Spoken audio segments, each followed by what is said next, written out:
Wyoming, in late autumn, carried a special kind of melancholy. The rolling low mountains were coated in silver moss. The grasslands stretched like a tattered carpet beneath a misty horizon. The cold seeped into every fold of clothing, every wrinkle on the face, as if to remind people that winter was near and the weak would not endure. Chuck Norris stopped in front of a roadside cafe. The worn wooden sign swung in the wind, Mona's Coffee and Feed. Mary, his wife, stepped out of the car, wrapping a woolen scarf tightly around her neck. "Are you sure?" she asked, eyes filled with concern as she looked at her husband. Chuck smiled softly, the lines at the corners of his eyes deepening. "It's just coffee, Mary." Inside, the smell of cinnamon pastries mingled with the bitter aroma of coffee, a scent woven with memories. Chuck ordered 2 cups of hot coffee to go. At a table near the window, a group of old cowboys gathered, their laughter mixed with idle chatter about buffalo, the upcoming hunting season, and about the abandoned livestock auction that afternoon. Chuck half listened. "That old Appaloosa's no good anymore," a raspy voice laughed. "Heard it used to be a police horse. Now it's just a bag of bones." Another man said, "Might fetch a few bucks at the meat counter." Mary approached, gently squeezing Chuck's hand. "Don't mind them, Chuck. You're retired now. We're just sightseeing, remember?" He squeezed her hand back, smiling. "Yeah, I remember." But inside, an invisible string had begun to quiver. A soldier, even retired, always recognized the call of battle, even if it was a battle to save a life deemed insignificant. That afternoon, at the auction farm, a noisy crowd gathered around the old auction pen. The bidding rang out sharply. 200, 250, who's got 300? Cheers and jostling filled the air. Then came the final lot. The old Appaloosa stumbled out, its patchy coat stretched thin over protruding bones, a long scar running down its hind leg. The crowd fell silent. "This one, starting at $50. The auctioneer sounded bored. A derisive laugh came from the crowd. $50? I'll pay for sausage." Chuck stood still. He didn't see a useless animal. He saw himself. After battles, after years of bleeding, after losses no one understood, he saw a warrior, once glorious, now just a shadow. You're not going to," Mary whispered, but Chuck had already stepped forward, his warm voice carrying like a promise. "I'll take it." No one laughed anymore. The air froze for a heartbeat. The auctioneer nodded, hastily slamming the gavel as if afraid Chuck might change his mind. "Sold for $50. On the drive back to the rental ranch, Mary drove in silence, glancing occasionally at her husband. Chuck turned to look at the Appaloosa lying quietly in the truck bed. It made no sound, no movement, only gazing out the window with cloudy eyes. "Do you think you're saving it, or yourself?" Mary asked softly. Chuck clenched his hand. "Maybe both." Night fell, cold winds sweeping through. Chuck set up a makeshift stall beside the house, laid down dry hay, and placed a bucket of water. The old horse dragged itself in, paused, looked at him for a long moment, then lowered its head to graze. That night, Chuck sat on the porch, a half-burnt cigarette between his fingers. Mary draped a blanket over his shoulders, resting her head against him. "You once said you'd stop being the hero," she murmured. "I know," Chuck replied, eyes fixed on the horse's silhouette. "But sometimes you don't get to choose your battles, Mary." The next day, Chuck woke early, preparing a bucket of warm water to clean Stowe, the new name he gave the Appaloosa. The horse startled as he approached, eyes wide with panic, hind leg twitching as if ready to kick. Chuck stepped back, his voice calm. "It's okay. Easy now." All morning he sat a few steps away, reading aloud from an old novel, occasionally sharing stories from his youth. By noon, Storm inched closer, gently brushing its head against his arm. Mary watched from afar, smiling. That evening, a stranger arrived. Olivia, around 50, slender, greying hair, sorrowful grey eyes, stood at Chuck's doorstep. "Mr. Norris," she said softly. "I'm Olivia. I heard you rescued Storm." Chuck invited her in. Over cups of hot tea, Olivia shared a story that left both husband and wife speechless. Storm had once been part of the mounted police force, involved in rescue missions, riot control, and guiding units. But a year ago, during a major tax evasion case tied to the mining giant Western Ore, Storm had suddenly lost control in a busy street. The incident was filed as an accident. Storm was discharged. "I don't believe it," Olivia said, her voice breaking. "I raised Storm from a cult. He'd never react that way. Something's wrong." Chuck was silent, running his fingers through Storm's mane, feeling an invisible bond tighten between them. "You think someone set him up?" Olivia nodded. "And you're the last hope. I can't access the files, but you—" She looked deeply at Chuck. "You've walked through big battles. I trust you." That night, Chuck couldn't sleep. He sat alone on the porch, Storm standing quietly behind him. The moonlight poured down, casting a fragile silver glow over both man and horse. Chuck murmured, "We're not young anymore, are we, old friend? But maybe some battles are still worth fighting." Mary stepped out, draping a robe over his shoulders. "I know you can't let this go," she said gently. Chuck squeezed her hand, offering a faint smile. "With you by my side, I think I can make it to the end of the road." Chuck led Storm to the pasture, beginning to practice basic moves. Strangely, Storm remembered them all. Lifting his legs, kneeling, turning his head on command. But when Chuck approached the old saddle, Storm flinched, panicked, breathing fast, eyes rolling white. Chuck froze, a cold knot tightening in his chest. Mary came running from a distance. "Is there something in it?" Chuck carefully undid the seams, and from the torn lining, a small object fell out. A miniature recording device, the kind used only in security forces. Olivia, standing nearby, turned pale. They were recording everything, and when Storm lost control, maybe that was when he sensed the one who planted it. Morning sunlight peeked through grey clouds, casting light over the wild field. The wind whispered through dry grass, mingled with the soft sigh of an old horse. Chuck stood beside Storm, his calloused hand gliding over the worn coat. "Old friend," he whispered, "shall we begin?" Mary brought out 2 cups of hot coffee, setting one on the wooden fence. "You sure? Your back isn't what it used to be?" Chuck grinned mischievously. "I don't have a back anymore, just steel plates."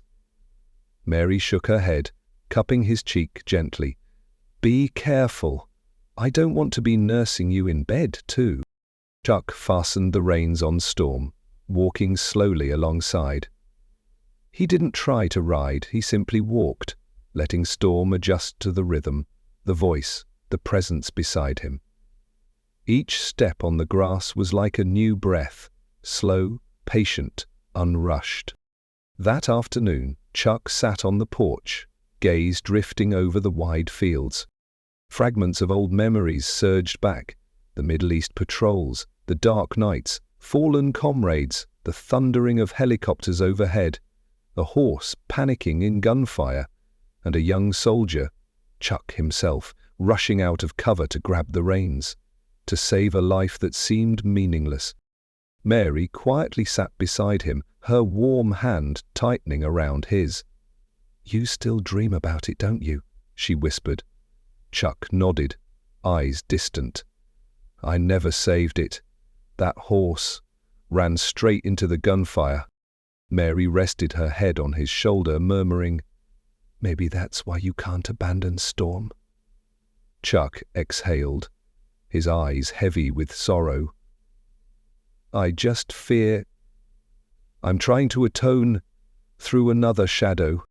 That evening, Olivia returned with a small wooden box. I found this in the cavalry unit's old storage, she said, placing it on the table. Inside was a tarnished police badge, an old leather lasso, and a blurred photo. In it, a man in a cavalry uniform stood beside a young, healthy Storm. Who was he? Mary asked. Olivia clenched her hands tightly. My husband, her voice faltered. He went missing after the Western Ore case. The file said climbing accident. But I know he was investigating something about the company. And Storm is the last piece. Chuck stood frozen, holding the photo, his fingers tracing its faded edges. His gaze shifted to Storm, standing silently outside, like a living statue. We need to know, Chuck said quietly, what he witnessed. The next morning, Chuck stepped into the field with a plan in mind. Not to retrain Storm as a police horse, but to awaken his memories, to touch the deep layers of instinct and recollection. He set up basic exercises, responding to whistles, recognizing hand signals, and stopping at strange noises. At first, Storm was clumsy, fearful, and panicked. But Chuck didn't shout, didn't push. He only whispered gently, Easy now, old friend. We have all the time in the world. And so days and weeks passed.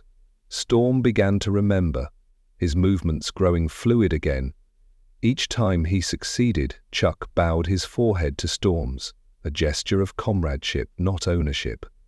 Mary watched from afar, tears glimmering in her eyes. She had never seen her husband so tender, not even with people. One rainy afternoon, as the three reviewed the tiny recorder, Storm suddenly jerked up, eyes wide, neighing sharply. Chuck rushed to embrace the horse's neck, holding tightly, whispering into the wind and rain. Steady now, steady. I'm here. Olivia, trembling, picked up the recorder. The sound in this, it might be the trigger. They brought it to a small electronics shop in town. The elderly owner, after hours of tinkering, decoded a deleted segment. Arguing voices, gunshots, someone shouting, Take him away, leave no witnesses. Mary clutched her husband's arm. Olivia whispered, Storm, saw them kill him. Chuck clenched his fists, looking at the shivering horse outside the window. Old friend, he murmured, we'll get justice. From that day on, Storm was no longer the frightened stray. He shadowed Chuck's every step, slept beside the door, and nudged his muzzle into Chuck's palm whenever he sat quietly in thought. Mary noticed her husband changing. The nightmares became rarer. He slept more soundly and smiled more often, even if just a faint smile, while brushing Storm's mane. One night, as she sat beside him, the lantern casting soft golden light over their greying heads, she whispered, You think you're saving him, but really, he's saving you. Chuck held her hand, murmuring, Maybe. We both need him. Olivia brought old files and maps of Western Ore's usual locations. Chuck began training Storm to accompany him through the forest and across fields. No commands were needed, just a light touch, and Storm understood. Mary prepared the logistics, walkie-talkies, batteries, dry rations, flashlights, and a compass. She no longer objected. She knew this was the final battle Chuck had to face. One night, before bed, Chuck sat by Storm, looking into the horse's eyes. Tomorrow, old friend, he whispered, we will claim justice. No one touches you again. No one touches my family. Storm lowered his head, nuzzling Chuck's shoulder, exhaling softly, as if he understood. That night, Mary heard noises outside. She quietly pulled back the curtain. Chuck, in his old gear, was hugging Storm, whispering into its ear, I've lost comrades. I've lost my youth. I won't lose you. We are warriors. We go together." Mary pressed a hand to her mouth, stifling a sob. It wasn't just a message for a horse. It was a message to his own heart, to everything he'd ever lost. Dawn broke. Chuck stood at the window, watching the misty fields. Storm grazed quietly, ears pricked as if hearing something on the wind. Mary approached, draping a wool sweater over him. "Are you sure?" she asked softly, no longer a challenge but an acceptance. Chuck placed his hand on her cheek, his eyes warm but resolute. "I have to, Mary. If I don't, I'll never forgive myself." Olivia spread the map on the kitchen table. The Western Ore site lay deep in the forest, accessible only by an old trail known to locals. Chuck nodded, memorizing every detail. "We don't confront them directly," he said. "We gather evidence, get out safely." Mary packed 3 mini radios, filled batteries, rations, flashlights, and a compass. Storm stood by the door, pawing lightly as if sensing the importance of the moment. Chuck stroked his mane, whispering, "Old friend, this isn't just for us. This is for Olivia, for the one she lost, and for those who think they can bury the truth." They set out before dawn. Olivia drove the pickup. Chuck rode Storm across the fields. Mary coordinated remotely over the radio, her voice calm, steadying everyone. "Report every move. No one acts alone." On Storm's back, Chuck felt a strange peace. The wind whipped his face, the smell of damp grass, the steady breathing of the horse. All stirred memories long buried. As a young man, he thought life was about victory or defeat. Now he understood. The most important thing was knowing whose side you were on. As they neared the mining site, Olivia pointed to an old wooden watchtower. "My husband once said, if anything happens, the evidence will be hidden there," she murmured, voice trembling. Chuck tightened the reins, signaling Storm to stop. "Wake here," he said into the radio. Mary's voice crackled back, a heartbeat's pause. "Be careful, Chuck." He tied the reins to a tree and placed his hand on Storm's muzzle. "Wait for me, old friend." Storm neighed softly, nuzzling his shoulder. Chuck smiled, a light yet bittersweet smile. Chuck climbed, legs that had weathered decades of battle, moving with surprising steadiness. Inside was a dusty wooden chest, locked with a rusty padlock. He clicked on the radio. "Mary, I need help. Olivia's birthday is the code." A pause. Then Mary's voice. "May 14. Chuck entered the code. A soft click followed. The chest opened. Inside was a hard drive, a stack of files, and, most unexpectedly, a handwritten letter marked, "For Olivia." "If I don't return." A sound below made Chuck freeze. Through the wooden slats, he saw 2 guards patrolling, earpieces in, flashlights sweeping. Chuck quickly slipped down, circling behind the tower. Just then, Storm let out a loud neigh, a warning. The 2 guards turned, flashlights beaming toward the horse. Chuck cursed under his breath, then smiled softly. "Good job, old friend." He circled back and sprinted to Storm. Man and horse became one, dashing through the forest, dry leaves crunching under hooves, wind roaring in his ears. Mary's voice crackled urgently on the radio. "Are you okay? Chuck, answer me." Chuck laughed as he pulled the reins. "I'm fine, Mary. Just doing some cross-country riding." The group returned safely. Olivia trembled as she opened the letter from her husband, her voice breaking as she read aloud. "If you're reading this, it means I didn't make it home. Storm knows everything. Find someone brave enough to hear his story." Mary wrapped her arms around Olivia. Chuck sat beside Storm, stroking his mane, whispering, "We brought it home, old friend." All night, they copied data, read through the files, and contacted reporters. However, one detail made Chuck frown. Among the names listed in the documents was someone he hadn't expected. Ethan Marshall, the investigative journalist Chuck had been coordinating with all week. "Mary," Chuck murmured, "do you think it's odd? Ethan agreed to help us too easily." Mary nodded slightly, worry flickering in her eyes. That night, Chuck went out to the horse stall. Storm stood silently, his eyes fixed on Chuck. Chuck pressed his forehead against Storm's, whispering, "You're not just a witness. You're a comrade. You're family. You brought me back to myself. Let's keep going, old friend." Storm softly neighed, rubbing his head against Chuck's shoulder. He was no longer a frightened horse. He was a warrior ready for battle. The next morning, Ethan Marshall called. "Send me the original files. I'll live stream them at the press conference this afternoon," he said urgently. Chuck nodded, but suspicion stirred in his gut. He called Mary. "Help me look into something." Who did Ethan work for before this? A few hours later, Mary called back, tension in her voice. "He used to be Westernor's media advisor." Chuck closed his eyes, heart heavy. He looked at Storm, at Olivia, at Mary, and understood. The real fight hadn't even begun. Rain began falling as Chuck sat by the window, cradling a hot mug of coffee. Mary set a simple breakfast on the table: toast, apple jam, and a fried egg, the same meal he'd eaten for years. But no one touched their food. Olivia turned a thin file over and over. Storm stood pressed against the window frame, ears down, quietly watching. "You're not planning to go alone, are you?"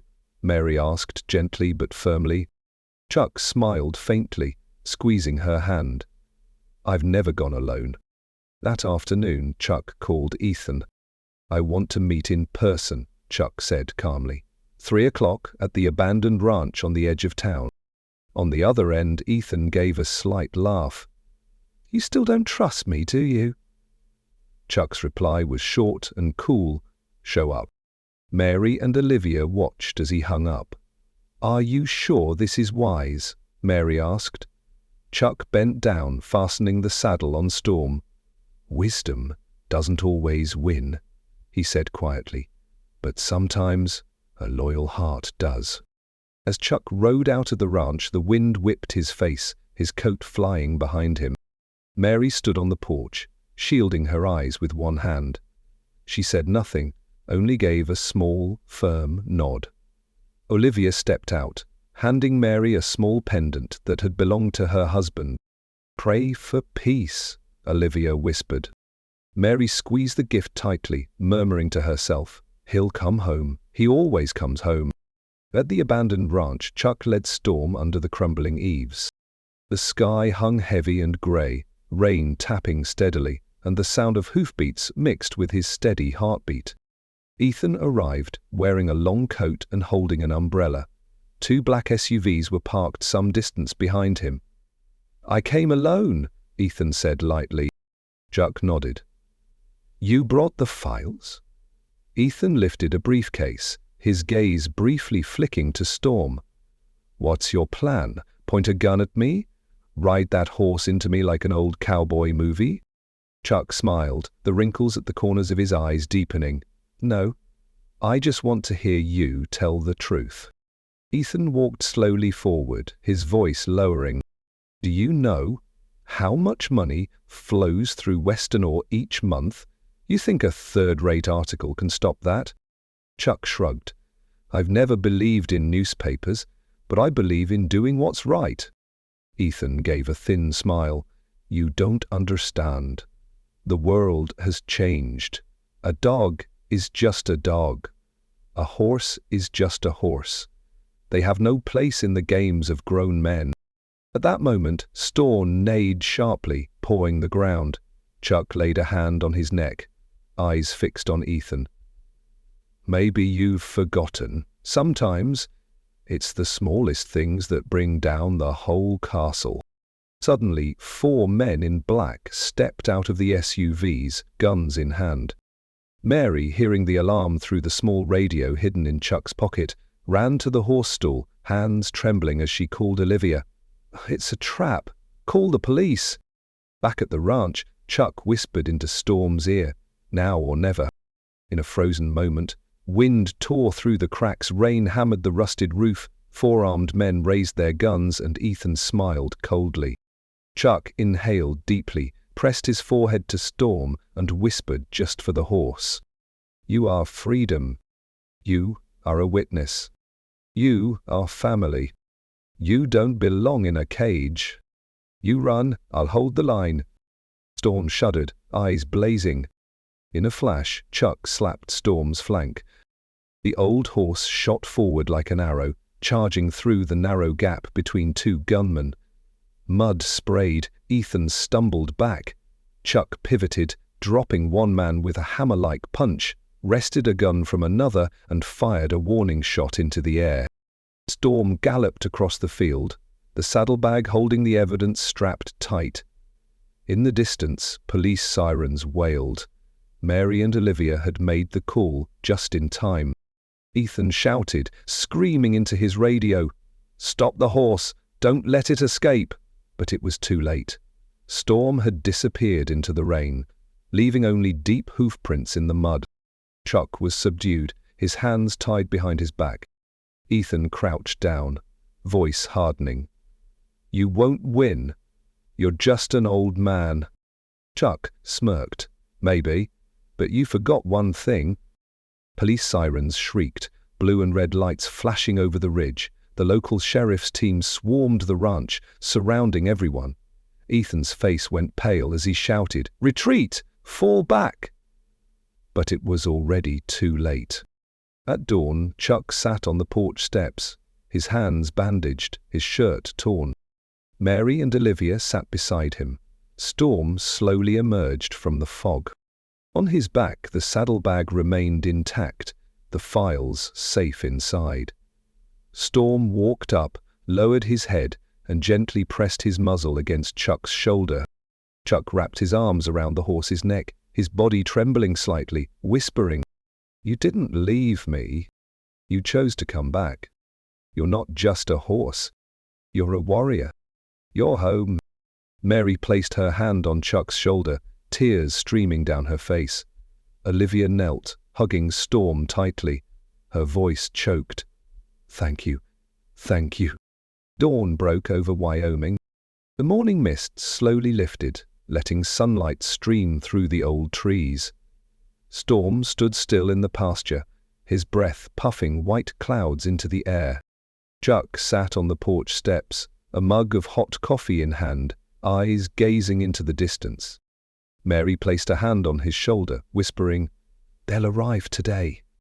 "The" meant the FBI, the journalists, and the online community that had erupted after the evidence against Westernoy was leaked the night before. That afternoon at the town hall, nearly 100 people gathered. Farmers, veterans, local police, reporters. Chuck, Mary, Olivia, and Storm entered through the crowd. A sudden round of applause burst out from the corner, swelling into an emotional wave.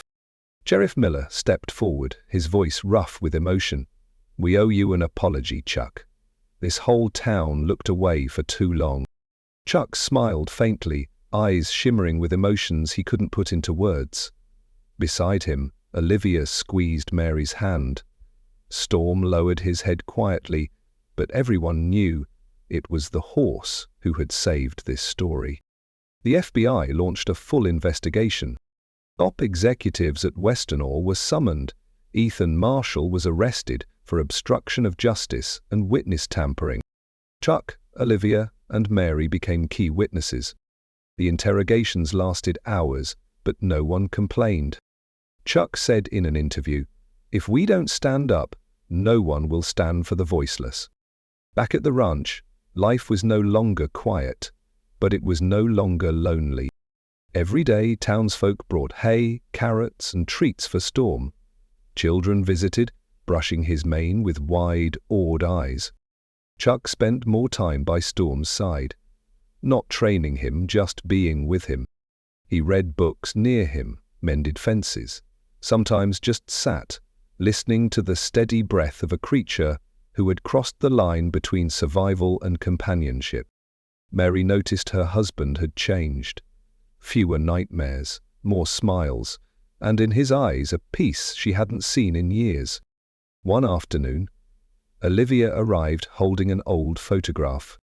"He'd be proud," she said softly, eyes glistening. "Storm did what I couldn't. He brought him home, in a way no one expected." Chuck embraced her without a word. Mary stood by, her hand resting on both their shoulders. In that moment, three people carrying three different wounds found common ground: loss, gratitude, and hope. The small town became a media sensation. Thousands of letters, emails, and gifts arrived, from veterans in other states, families grieving lost soldiers, and strangers who had never met Chuck or Storm but felt inspired. Mary read one letter aloud at the dinner table. "Mr. Norris, thanks to you, we believe in justice again. Thank you for fighting, not just for yourself, but for all of us." Chuck lowered his head, his voice rough. "I never thought an old horse and an old soldier could do all this." Mary laughed softly, wiping her eyes. "You're not old, Chuck, you're just seasoned." One morning, Chuck led Storm into the pasture, checking the reins. Olivia brought two other rescued horses, asking Chuck to help rehabilitate them. Mary brought coffee to the field, sitting on the porch to watch three sturdy silhouettes move through the morning light. Chuck looked back, squinting with a grin. "Looks like we're not retiring after all, Mary." She shrugged with a laugh. "As long as you don't make me learn to ride." Sheriff Miller organized a small ceremony, pinning an honorary badge on Storm, the first horse in the town's history to receive such an award. The whole square erupted in applause. Chuck whispered into Storm's ear, "You didn't run. You didn't break. You proved loyalty needs no language. You taught me even the most tired heart can beat again for someone else." Animal rescue organizations reached out to Chuck, hoping to partner on a rehabilitation center for retired police horses. Olivia proposed a name: Storm's Legacy Center. Mary sat beside Chuck, holding his hand. "You used to think you were just waiting out your days," she murmured. "But you've started something new." Chuck smiled, watching Storm nap under a tree, whispering, "I'm not walking this road alone." Night fell. The family sat by the fireplace. Storm lay on the porch, occasionally lifting his head at passing sounds. Chuck read aloud from a book, Mary knitted, and Olivia sipped tea. When the lights dimmed, Mary placed her hand on Chuck's chest, feeling his heartbeat, whispering, "You're home, Chuck." He squeezed her shoulder gently, eyes closing, a faint smile on his lips. Outside, Storm stood motionless, head raised, eyes turned toward the star-filled sky. A warrior, a symbol, a survivor who chose to believe in hope. Wyoming softened into spring. Sunlight filtered through scattered clouds, painting the grasslands in gold. Chuck stood by the fence, watching horses graze peacefully. Storm, Scout, Molly, and two newly rescued companions. Mary brought out 2 mugs of coffee. "You're up early," she teased. Chuck chuckled, eyes glinting with quiet joy. "I don't want to miss another sunrise." Once, Chuck woke early out of duty, fear, and restlessness. Now, he woke to live every moment fully. A small dedication ceremony was held in the pasture. A wooden sign was raised, engraved, "Storm's Legacy, a recovery center for retired police horses." Townsfolk, police, veterans, children, reporters, all gathered. Olivia, wearing a simple floral dress, spoke with tears in her eyes. "We're not just saving horses, we're saving ourselves." Chuck stepped forward, resting his hand on Storm's neck.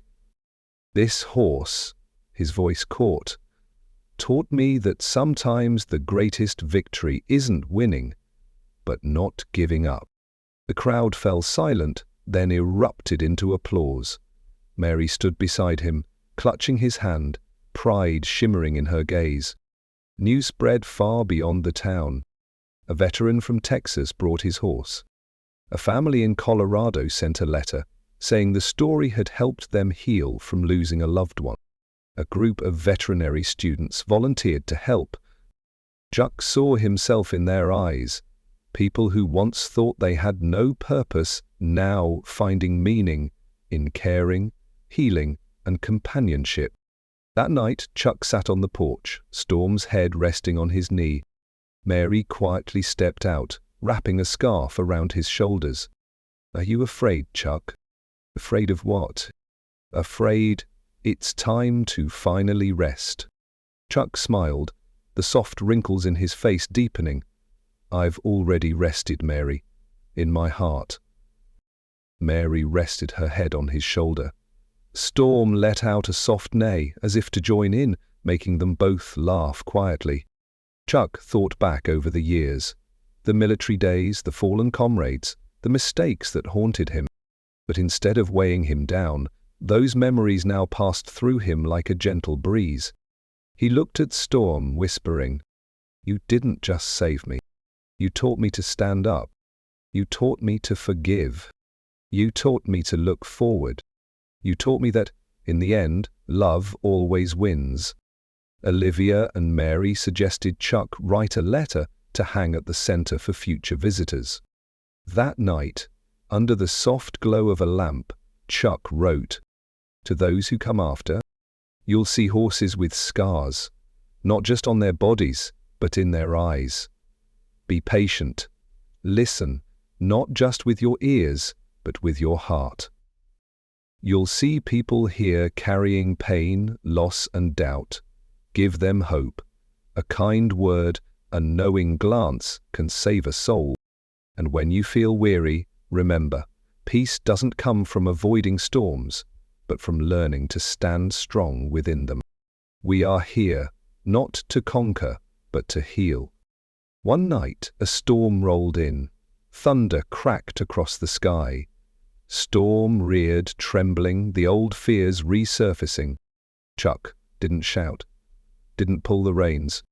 He simply stepped out, stood in the rain, pressed his forehead to Storm's, and whispered the 5 familiar lines. "You are freedom. You are a witness. You are family. You don't belong in a cage.